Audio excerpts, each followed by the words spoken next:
El día de hoy vamos a ver lo que es el género lírico y sus elementos, tanto estructurales de fondo como de forma.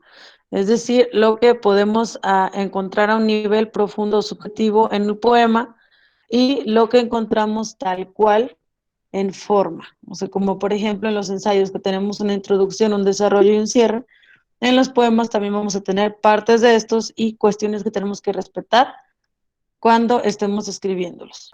El género lírico surge en la antigua Grecia cuando las personas que escribían, aquellos sabios literatos, escribían y se iban a las plazas que había y en torno a un público se ponían a recitar o a cantar estas letras que ellos escribían acompañados de una lira.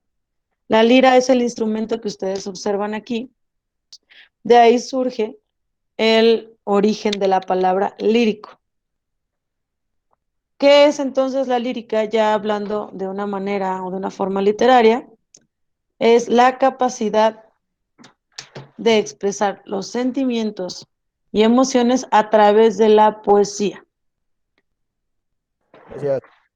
¿Cuáles son las características del género lírico? Vamos a tener 4 características fundamentales o básicas que siempre están presentes en el género lírico. Primero, la expresividad. La expresividad, ¿qué es? Es la forma en la que yo voy a transmitir estos sentimientos y emociones, pensamientos, sensaciones, en fin, cualquier cosa que yo quiera transmitir a mi público. La expresividad es la forma en la que yo voy a transmitir todo lo que siento en un escrito. Esta es la expresividad.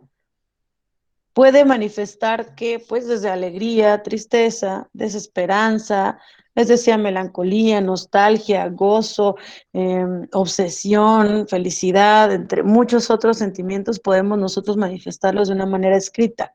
A esto nos referimos con expresividad. La autoría hace referencia a que el autor, o sea, la persona que va a escribir este poema, lo hace en primera persona. Entonces, va a involucrarse en estos escritos. Habrá casos en que el autor se exprese en segunda o en tercera persona.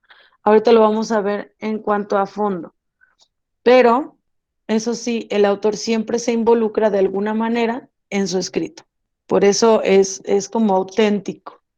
Es algo que van a hacer de las emociones y de los sentimientos del autor. Por eso, la autoría está implícita, ya sea que hable en primera, segunda o tercera persona, una emoción, un sentimiento de la persona que escribió el poema siempre va a estar presente.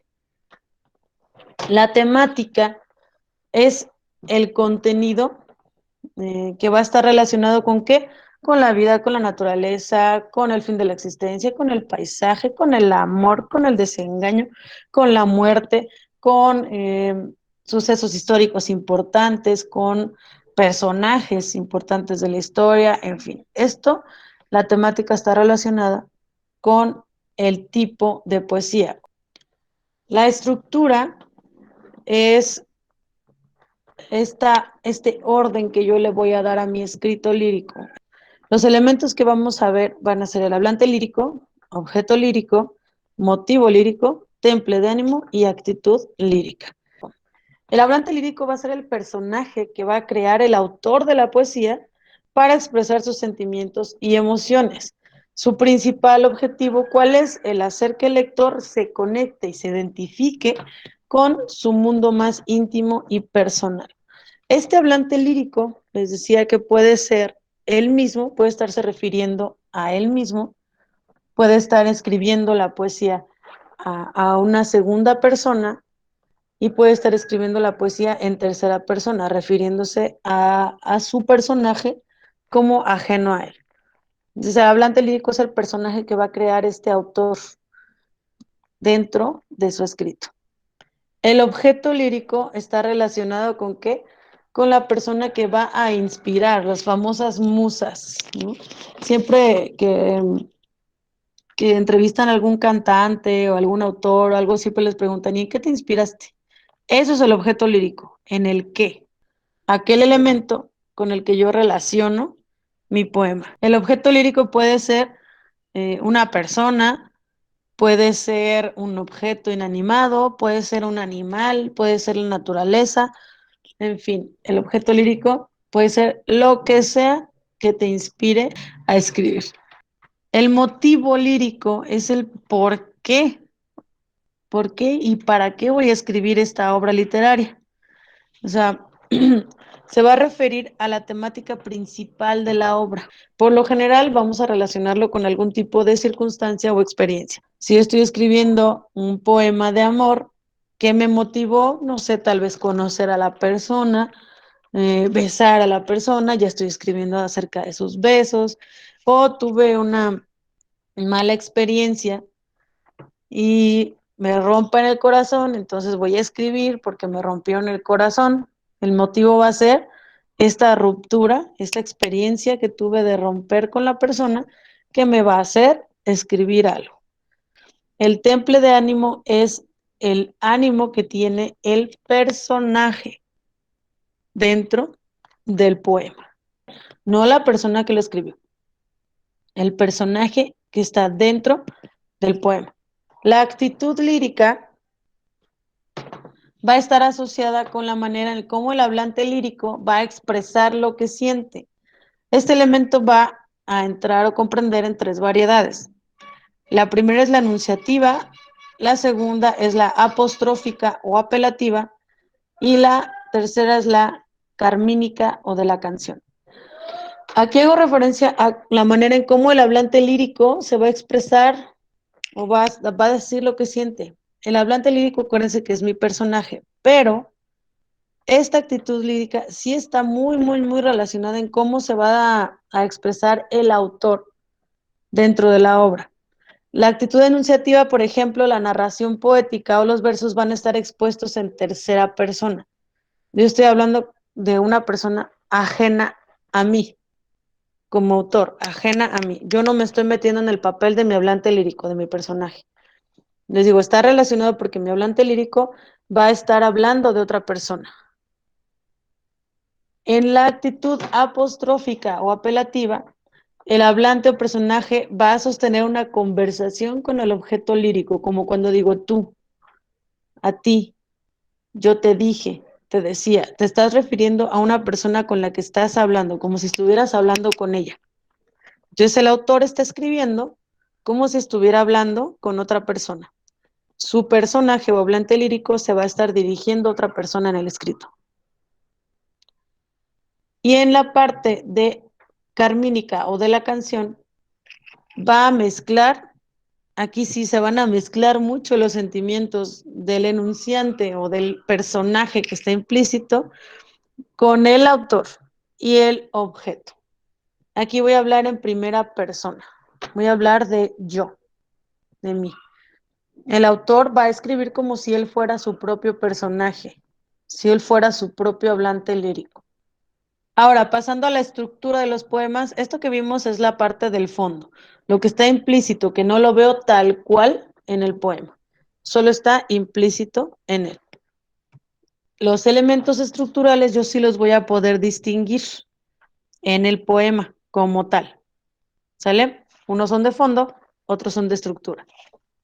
El primero que vamos a ver en los estructurales es el verso. El verso es cada una de las líneas que van a conformar la obra poética. Pueden estar dotados de métrica y pueden estar dotados de ritmo. De hecho, deben estar dotados de ritmo para dar sonoridad y sentido al poema. ¿Qué dice? Si te digo que te necesito, te miento. Pero si te digo que no te necesito, también te miento. A ver si me explico. No eres mi aire, no te necesito para respirar, pero sin ti no siento que respiro. Dentro de todo este verso, que también se le llama verso porque es un poema corto, un verso a nivel estructural sería este. Este pedacito sería el primer verso, verso 1. Este otro pedacito, que es un renglón más, sería el verso 2.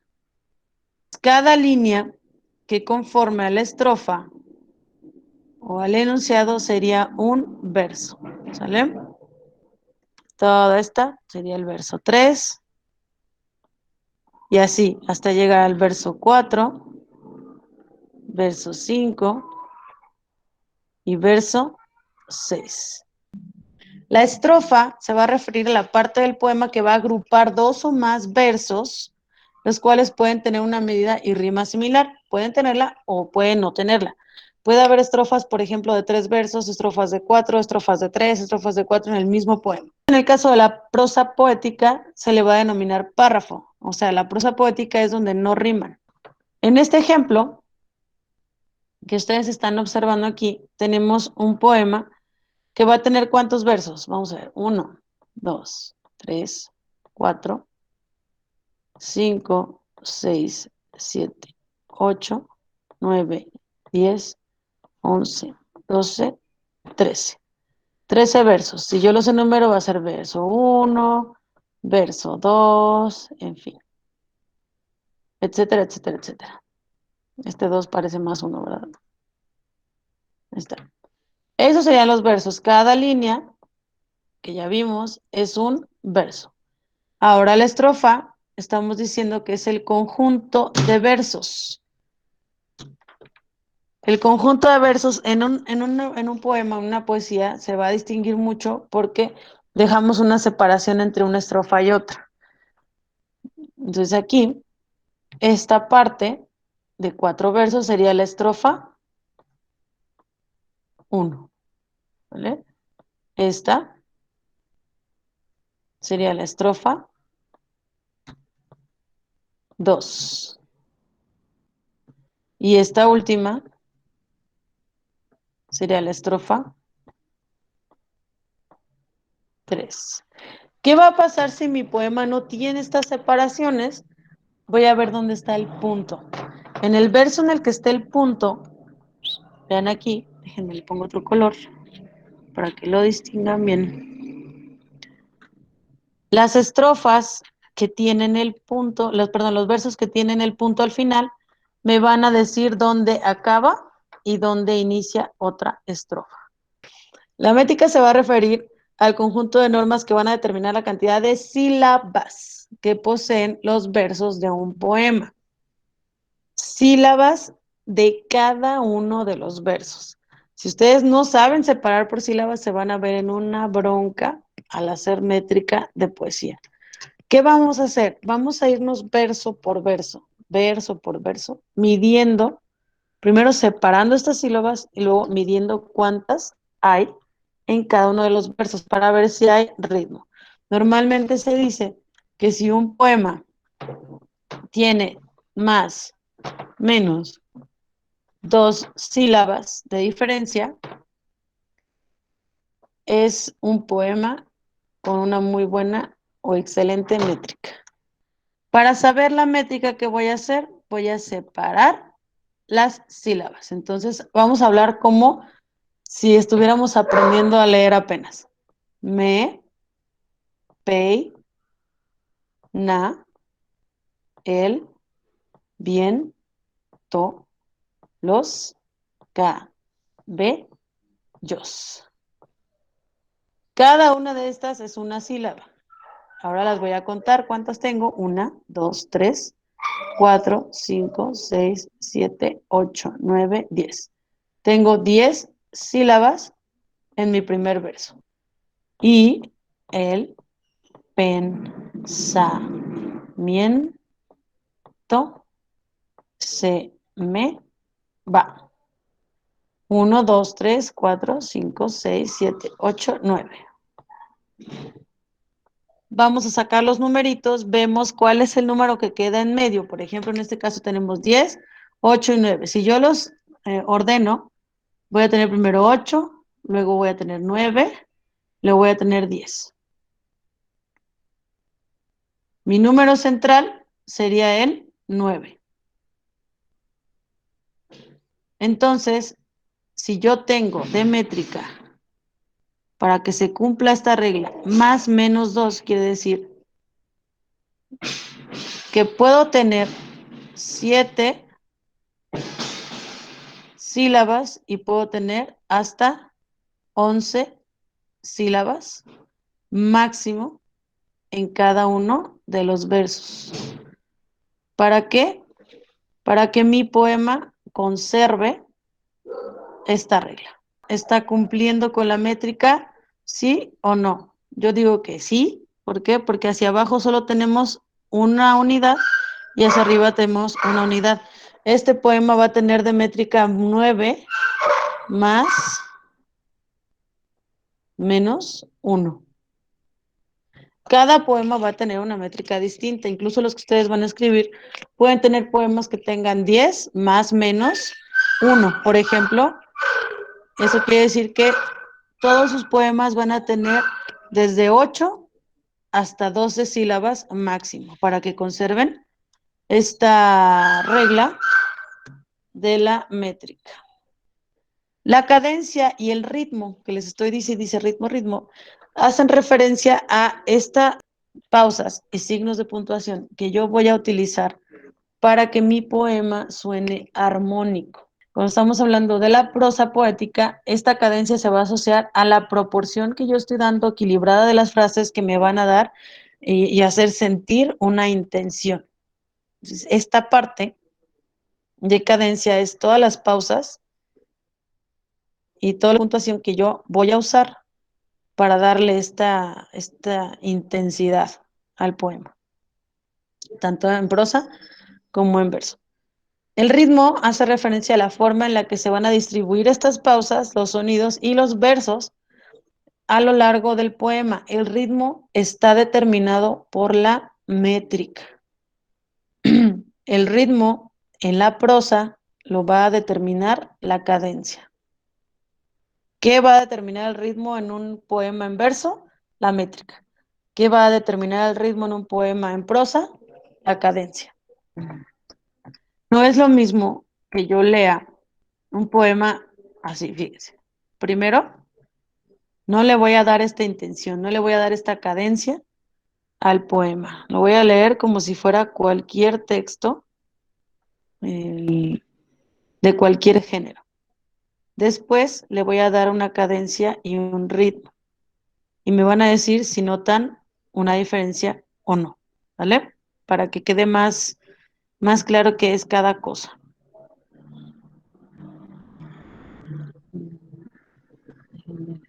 Sí. Ok. Escuchen, primero sin ritmo y sin cadencia. Espero curarme de ti en unos días. Debo dejar de fumarte, de beberte, de pensarte. Es posible. Siguiendo las prescripciones de la moral en turno. Me receto tiempo, abstinencia, soledad. ¿Te parece bien que te quiera nada más una semana? No es mucho, ni es poco, es bastante. En una semana se puede reunir todas las palabras de amor que se han pronunciado sobre la tierra y se les puede prender fuego. Te voy a calentar con esa hoguera del amor quemado y también el silencio, porque las mejores palabras del amor están entre dos gentes que no se dicen nada. Ahora escuchen con cadencia y con ritmo. Espero curarme de ti en unos días. Debo dejar de fumarte, de beberte, de pensarte. Es posible, siguiendo las prescripciones de la moral en turno. Me receto tiempo, abstinencia, soledad.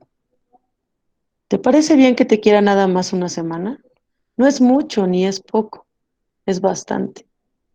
En una semana se puede reunir todas las palabras de amor que se han pronunciado sobre la tierra y se les puede prender fuego. Te voy a calentar con esa hoguera del amor quemado y también el silencio, porque las mejores palabras del amor están entre dos gentes que no se dicen nada.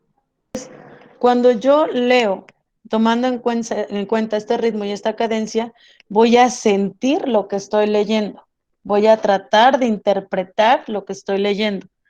A eso nos referimos con cadencia. Y el ritmo es que voy a respetar esta métrica y este orden de los versos para que suene así de bonito y no suene parejo. ¿Sale? Esa es la diferencia entre leer por leer y leer con cadencia y con ritmo. La rima se va a referir a las veces que se va a repetir un sonido a partir de la vocal tónica que va a conformar la última palabra y específicamente la última sílaba de esta palabra que está en el verso. La rima puede ser tanto consonante como asonante. Ya veremos cuando veamos los tipos de rima a qué me refiero con consonante y asonante. El chiste es que vamos a repetir sonidos. Generalmente es el de la última sílaba de la última palabra del verso. Vamos a ver en este ejemplo. Este es un poema escrito por mí y lo vamos a rayonear para que sepan cuáles son las rimas. Tenemos el pequeño poema que se llama Resignación. Dice, mi corazón ya no late, mi cuerpo lívido está, mi pensamiento enloquece y muda es mi boca ya. Mis ojos ya no te miran, mis labios ya no te besan, mis manos ya no te tocan, mis rizos ya no te rozan, ya no hay calor en mi vientre, te he perdido para siempre. La parte de la rima la vamos a tener en la última palabra del verso y específicamente en las últimas sílabas de estas palabras. Voy a subrayar las últimas palabras.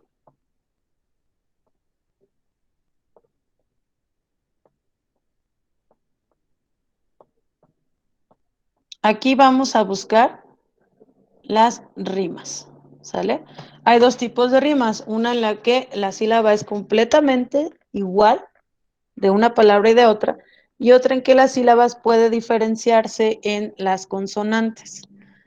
En este caso, tenemos sílabas asonantes que no tienen la misma consonante, pero cuando tú lees el poema parecieran similares. Por ejemplo, late y enloquece.